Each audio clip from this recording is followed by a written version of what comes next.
Hi viewers, welcome back to my kitchen. Today I'm going to share an Indian street food which is very famous, healthy and tasty to eat. I've not used oil to make this recipe. Let's get into the preparation. In a bowl add half onion finely sliced, half tomato finely sliced, half cucumber finely sliced. I have cooked groundnut and adding in the mixture. I've taken half cup of groundnut. Today I am making for 2 persons. You can increase or decrease the quantities based on your requirement. Later I am adding Bhel puri chutney.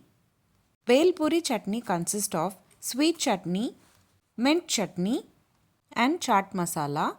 I have added salt in the chutney, so I am not adding salt additionally. Now it's the time to add puffed rice.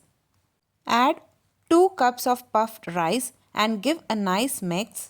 To make it in a healthier version, I have not added save on top of it. If you require, you can add as well. That's it. Very simple and healthy snack which you can enjoy in evening time. Bhel puri is ready to serve. If you like this video, please give a like and share to your friends. Also, don't forget to subscribe to my channel to get to know many interesting recipes. I have shared many interesting recipes in this channel. I will provide all the recipe links series wise in the description box below. Please do check on the same. Let me meet you again in my upcoming interesting recipe. Thanks for watching.